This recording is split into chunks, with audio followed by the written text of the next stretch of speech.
सूबे के उप मुख्यमंत्री व स्वास्थ्य मंत्री राजेंद्र शुक्ला चित्रकूट प्रवास से वापसी के दौरान मझगवा सीएससी का औचक निरीक्षण किया। सीएससी के सभी वार्डों का निरीक्षण कर भर्ती मरीजों से कुशल जाना और स्वास्थ्य विभाग से संबंधित जानकारी ली। सीएचएमओ सतना एल के तिवारी के साथ विभागीय कर्मचारी भी मौजूद रहे। वहीं आम जनता और जनप्रतिनिधियों की आवश्यक स्वास्थ्य सेवा में मुख्य समस्या डॉक्टरों एवं बिस्तरों की कमी की मांग पर पूरा करने की बात कही। वहीं कुपोषण से 4 वर्ष के पुराने मासूम रजा हुसैन की मौत पर आंगनबाड़ी कार्यकर्ता आशा सहित जिसने भी लापरवाही की है उन पर कड़ी से कड़ी कार्रवाई के निर्देश दिए गए हैं। इस पे एएनएम और आंगनबाड़ी जो संबंधित हैं उनके खिलाफ कार्रवाई हुई है सर उसकी हिस्ट्री निकाल ली और उसकी जानकारी एसडीएम हमारे साथ खड़े हैं। इस पे गंभीरता के साथ प्रशासन क्या और कड़ी से कड़ी कार्रवाई हो सकती है और इस प्रकार के दुर्भाग्यपूर्ण घटनाओं की पुनरावृत्ति न हो, इसके लिए जो जरूरी काम है वो करेंगे। जो सीबीएमओ हैं उनके साथ एक ऐसा मास्टर प्लान बना के जो हमारी आउटरीच है, जो अंतिम छोर तक हम पहुंच सकें, सब हेल्थ सेंटर और आंगनबाड़ी केंद्रों के माध्यम से जो भी हमारे बच्चे हैं उनमें कुपोषण की स्थिति है, यदि जैसे यहाँ पर एनआरसी है जहाँ पर इस प्रकार अभी 4 बच्चे वहाँ पर हैं जिनका इलाज हो रहा है, तो इस प्रकार के आइडेंटिफिकेशन, चिन्हांकन और फिर उनको यहाँ पर लाकर और उसको एनआरसी में उनका इलाज इस प्रकार से हो, उनका कुपोषण दूर हो, ये एक बहुत देश की बहुत ही महत्वपूर्ण योजनाओं में से एक है जिस पर काम होता है। आज मझगवा सीएससी का लगभग 150 की ओपीडी पर डे होती है। आज प्रधानमंत्री सुरक्षित मातृत्व योजना के अंतर्गत 25 तारीख होने के कारण यहाँ पर सतना से स्त्री रोग विशेषज्ञ आई हुई हैं और आशा कार्यकर्ताओं के माध्यम से यहाँ पर करीब 60 से 70-80 महिलाएं आती हैं जिनकी जांच होती है और उसमें यदि कोई हाई रिस्क वाली है तो उसको यहाँ पर आयरन सुक्रोज भी दिया जाता है। यदि ब्लड ट्रांसफ्यूजन की ज़रूरत है तो सतना भेज के उसको ब्लड चढ़ाने का काम किया जाता है। वास्तव में जो मातृ मृत्यु है उसका सबसे बड़ा कारण है एनीमिक होना।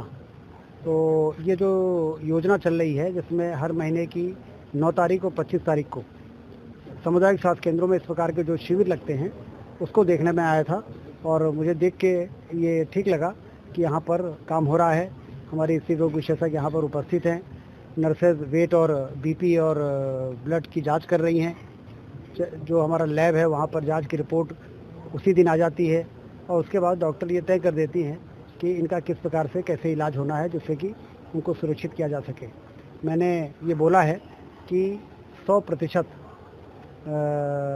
गर्भवती माताओं का पंजीयन होने के बाद और एंटीनेटल चेकअप जो हर 3 महीने में होता है वो सुनिश्चित हो और उसमें यदि हाई रिस्क प्रेग्नेंट लेडीज़ हैं तो उनको आइडेंटिफिकेशन भी 100% यदि होगा तो मातृ मृत्यु दर और शिशु मृत्यु दर हम निचले स्तर तक पहुंचा सकेंगे और मध्य प्रदेश का नाम हिंदुस्तान में एक अच्छे स्थान पर आ सके, इसका प्रयास हो रहा है। क्षेत्र भर की पीएससी में डॉक्टरों की कमी है, यहाँ जनता लगातार त्रस्त है इस मामले को लेकर। पीएससी में मुझे बताया गया है कि 8 पीएससी में से 3 में डॉक्टर की कमी है, जिसकी पूर्ति करने के लिए मैंने बोला है और बाकी जगह टेलीमेडिसिन की भी सुविधा है। तो टेलीमेडिसिन से सतना मेडिकल कॉलेज में जो विशेषज्ञ हैं उनके वहाँ पर ड्यूटी लगी है। यहाँ से टेलीमेडिसिन से उनको बातचीत कराई जाती है, वीडियो कॉलिंग कराई जाती है, उनका जांच के लिए लिखा जाता है, फिर जांच रिपोर्ट देने के बाद फाइनल प्रिस्क्रिप्शन भी देते हैं। ये टेलीमेडिसिन एक बहुत क्रांतिकारी कदम होगा यदि आम आदमी पीएससी में जाके और इसका उपयोग करने की आदत डालेगा तो डॉक्टर विशेषज्ञ न होने के बाद भी वहाँ के जो मेडिकल ऑफिसर है, जो हमारी सीनियर नर्सिंग ऑफिसर है, वो टेलीमेडिसिन से बहुत लोगों का इलाज करा सकती है और समय रहते यदि आवश्यकता पड़ेगी विशेषज्ञों की सलाह पर तो उनको समय रहते सीएससी में पहुंचाना या जिला अस्पताल पहुंचाना या मेडिकल कॉलेज पहुंचाना फिर आसान हो सकेगा।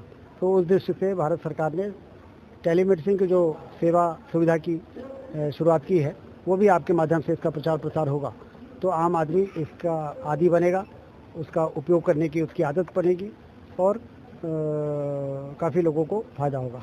मझगवा सीएससी को किसी भी प्रदेश में इस प्रकार से स्वयंसेवी संगठन तो 100 वाहन उपलब्ध कराते हैं, लेकिन मध्य प्रदेश की सरकार ने, मुख्यमंत्री जी ने पहली बार जिला अस्पतालों में 2 शव वाहन और मेडिकल कॉलेज में 2 शव वाहन देने का निर्णय लिया है। तो अभी तो ये जिले तक सीमित है। अब सामुदायिक स्वास्थ्य केंद्रों में शव वाहन का विस्तार करना है। ये आने वाले दिनों में जब कोई नीति बनेगी, तय होगा, तभी कहना संभव होगा। सर, ये 300